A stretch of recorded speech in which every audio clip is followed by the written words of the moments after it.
கந்தனுக்கு அரோகரா, கலெக்ஷனுக்கு பிரபாகரா. கந்தனுக்கு அரோகரா, கலெக்ஷனுக்கு பிரபாகரா.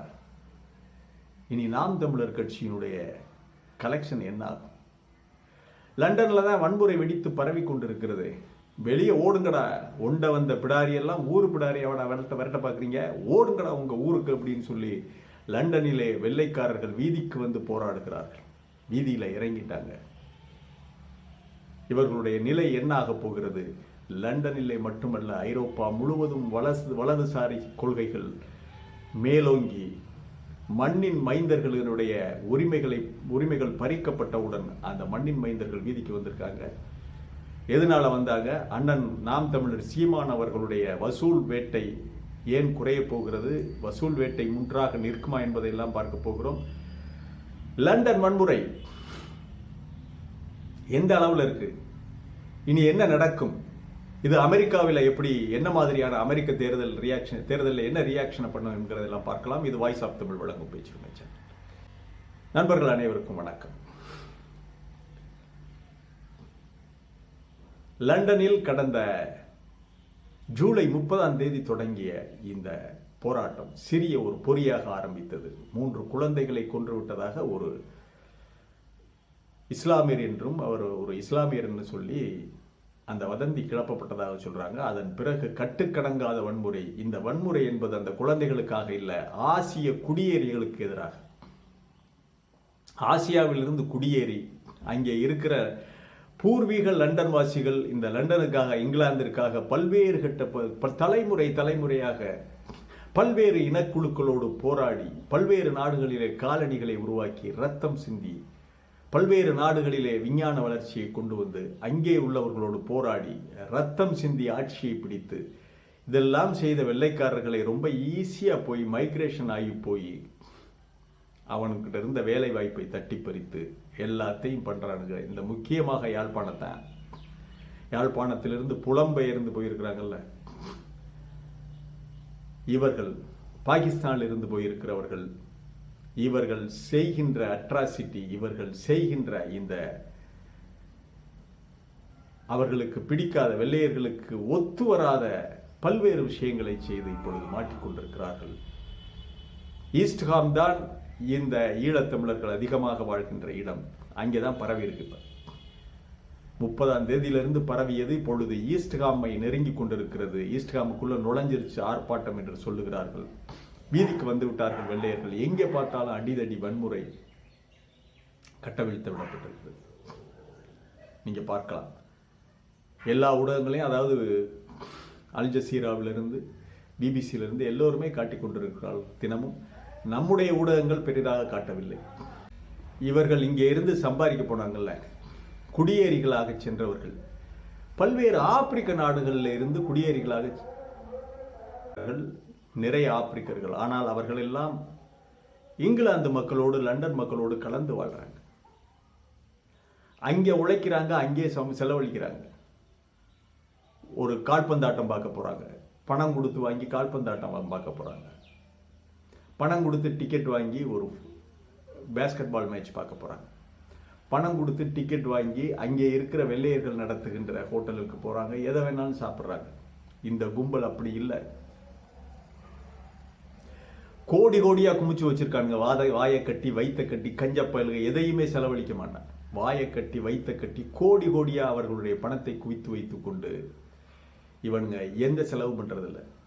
லண்டனிலும் சரி, ஐரோப்பாவிலும் சரி, அமெரிக்காவிலும் சரி பல்வேறு அறக்கட்டளைகள் சயின்ஸுக்காக, எய்ட்ஸ் ஆராய்ச்சிக்காக பல அறக்கட்டளைகள், கொரோனாவுக்கு சரியான மருந்து கண்டுபிடிப்பதற்காக இன்னும் பல ஆராய்ச்சிகள் தொடர்கிறது. கேன்சர் ஆராய்ச்சி, இவற்றுக்கெல்லாம் கோடிக்கணக்கான ரூபாய்களை இந்த ஐரோப்பிய மக்கள் அள்ளி கொடுக்கிறார்கள். தங்களுடைய சொத்து பத்துக்களை எழுதி வைக்கிறாங்க. ஃபார் மேன்கைண்ட், மனித குலத்திற்காக ஆராய்ச்சிகளுக்கு செய்யப்பட வேண்டும், அதற்கு என்னுடைய சொத்து பயன்படட்டும் என்று வெளிப்படையாக எழுதி வச்சுட்டு போறான். பிள்ளை குட்டிகளுக்கு கூட கொடுக்கறது இல்லை, அறக்கட்டளைகளுக்கு கொடுத்துட்டு போறான். ஆனா இவன் பூரா சொத்து சேர்த்துக்கிட்டு இந்த அறக்கட்டளைகளுக்கு ஒரு டாலர் கொடுக்க மாட்டான். கோயில் கட்டுவேன், யாகம் பண்ணுவேன், ஹோமம் பண்ணுவேன், தியானத்துக்கு ஒரு மாநாடு போடுவேன், யோகாசன மாநாடு போடுவேன். ஆடி அமாவாசைக்கு அங்கே யாகம் பண்ணுவேன், அங்கே திதி கொடுப்பேன். இதைத்தான் இவன் பண்ணிக்கிட்டு இருக்கான். இந்த யாழ்ப்பாணத்தானிலிருந்து இங்கிருந்து மைக்ரேட் ஆகி போன இந்தியர்களிலிருந்து பாகிஸ்தான் முஸ்லீம்களும் அப்படித்தான். இவர்கள் மட்டுமல்ல, அவர்களும் அந்த ஒழுங்குதான்.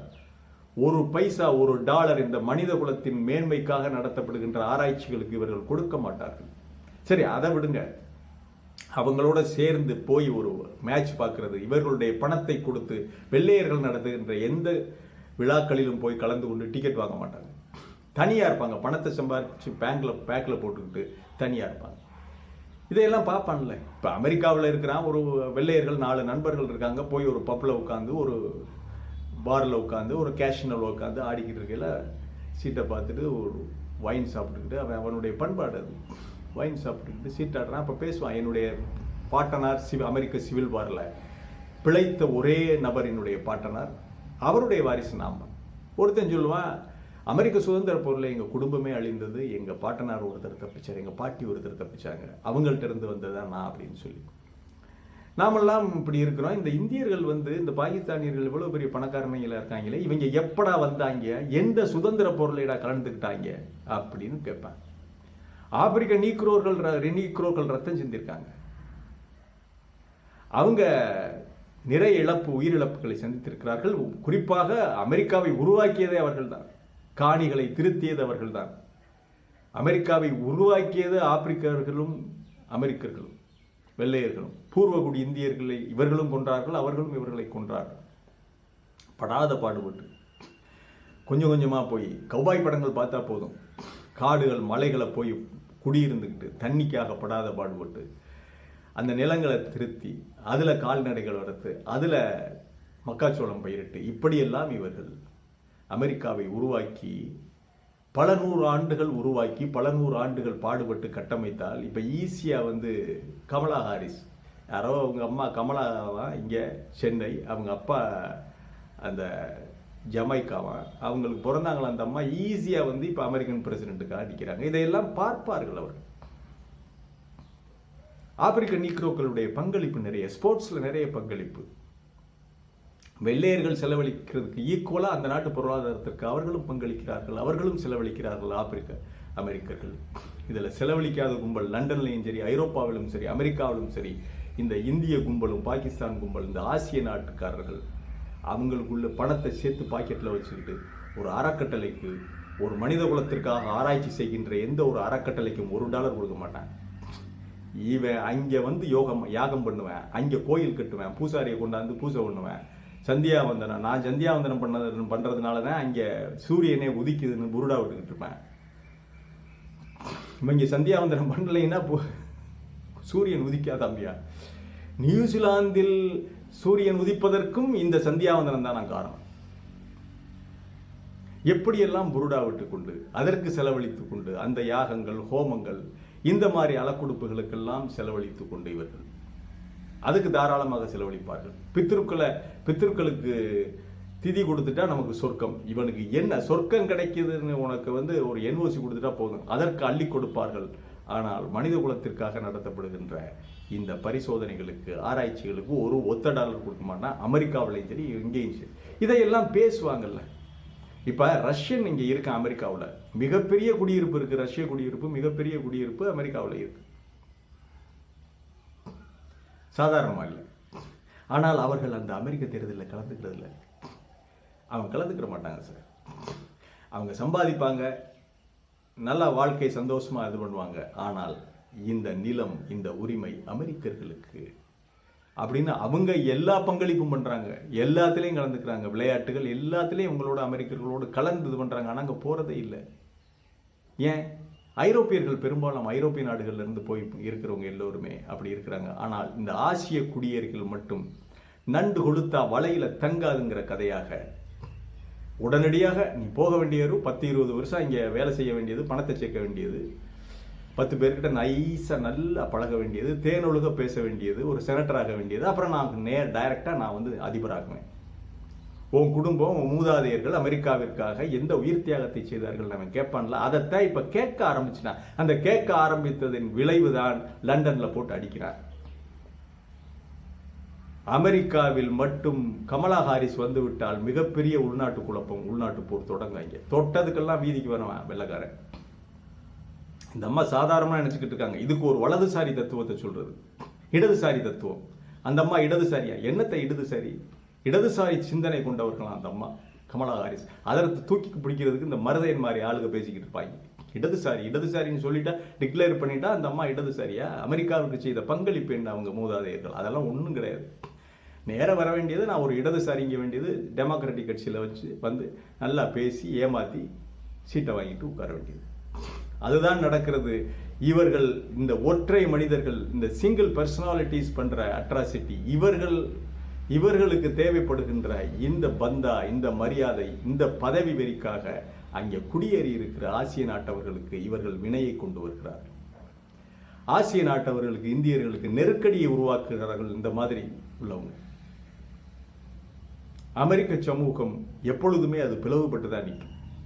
உழைக்க போனா அதை நம்ம யோசிக்கணும். அவர்களோடு கலந்து பழகுகிறோமா? அவங்களுடைய ஃபுட்பால் டீம்ல இருக்கமா? அதற்காக டெடிகேட் பண்ணியிருக்கோமா? அவங்களுடைய பேஸ்கெட் பால் டீம்ல இருக்கமா? அதுக்கு என்ன டெடிகேட் பண்ணியிருக்கான்? $1 கொடுத்து ஒரு டிக்கெட் வாங்கி, $100 கொடுத்து டிக்கெட் வாங்கி பேஸ்கெட் பாலுக்கு போக மாட்டான் அமெரிக்காவில். நம்ம ஆளு பூரா இவன் பொங்கல் விழா தான் கொண்டாடுவாங்க உட்காந்துக்கிட்டு. அமெரிக்கர்களுடைய எதுக்கு போகவே மாட்டாங்க, பப்புக்கு போக மாட்டாங்க, நைட் கிளப்பு எதுக்குமே போய் சூதாட்ட வேண்டியது எதுக்கும் போக மாட்டாங்க. ஒரு தனி காலனியாக, ஒரு சேரியாக அங்கே உட்கார்ந்து கொண்டு, சேரி என்ற வார்த்தையை பயன்படுத்தலாம். சேரி என்பது சர்வதேச அளவில் அங்கீகரிக்கப்பட்ட வார்த்தை. ஒரு குரூப்பாக, ஒரு பழங்குடியாக, சேரி கூட சொல்லக்கூடிய ஒரு பழங்குடியினமாக அமர்ந்து கொண்டு அமெரிக்காவை ஆளுவதற்கு துடிக்கிறார்கள். இதனுடைய விளைவு வெறுப்புணர்ச்சி வெளியே வந்துவிட்டது. அதனுடைய வெறுப்புணர்ச்சியினுடைய விளைவுதான் இன்றைக்கு லண்டன்ல வீதிக்கு வந்து பல்லாயிரம் வெள்ளையர்கள் வீதிக்கு வந்து அடிக்க ஆரம்பிச்சிட்டாங்க. வெகு சீக்கிரம் யாழ்ப்பாணத்தவர்களுக்கு அங்கே அடி விழுக போகுது. வெளியே போடாங்க போறாங்க. திரள் நிதியா திரட்டி கொடுக்குறது. திரள் நிதி லண்டன் யாழ்ப்பாணத்தில் உட்கார்ந்துக்கிட்டு இலங்கையில் இருக்கிற எத்தனையோ கட்சிகள் இருக்கு. இலங்கை அகதிகள் எத்தனை பேர் இங்கே இருக்கிறாங்க. அவங்களுக்கு $1 கொடுக்க மாட்டேன் நீ. நாம் தமிழர் கட்சி இவங்க கட்சியா? நீ லண்டன்ல உட்கார்ந்துக்கிட்டு, அமெரிக்காவில் உட்கார்ந்துக்கிட்டு இந்தியாவுக்குள்ள கட்சி நடத்துறியா? அதை ஒருத்தன் சொல்லி ஏமாத்திக்கிட்டு இருக்கான். உன்னைய ஏமாத்தி தின்னுக்கிட்டு இருக்கேன். இந்த மென்டல் பயிலு, லூசு பயிலுக்கு திரள் நிதி திரட்டி கொடுத்துக்கிட்டு இருக்காங்க. அதுதான் கந்தனுக்கு அரோகரா, கலெக்ஷனுக்கு பிரபாகரா என்று ஒருத்தன் இங்கே உட்கார்ந்து கலெக்ஷன் பண்ணி சாப்பிட்டுக்கிட்டு இருக்கேன். இந்த கட்சியெல்லாம் உருப்படுமாயா? இதை நம்பி பணம் கொடுக்குறாங்களே இவங்க. கடைசியாக யாழ்ப்பாணத்தவர்கள் அடித்து விரட்டப்பட்டு நீங்க பணம் கொட்ட சூப்புறதுக்கு இங்க வந்துருவீடா யாழ்ப்பாணத்துக்கு. அதுதான் நடக்க போகிறது. போற இடத்துல ஒழுங்கா பொழைக்காம இங்க இந்தியாவிலே குழப்பம் பண்ணி, இங்கே உள்ள அரசியல் கட்சியை அங்கே இருந்து பணம் கொடுத்து நடத்துகின்ற உங்களுடைய திமிர் கொழுப்பு அடங்கிவிடும். மீண்டும் ஒரு காணொலியிலே சந்திக்கிறேன். இது வாய்ஸ் ஆஃப் தமிழ் வழங்கும் பேச்சு அமைச்சர். சேனலை சப்ஸ்கிரைப் பண்ணிட்டு மறக்காம பெல் பட்டனை எடுத்து கமெண்ட் செய்யுங்கள், ஷேர் செய்யுங்கள், பிடித்திருந்தால் லைக் செய்யுங்கள். நன்றி, வணக்கம்.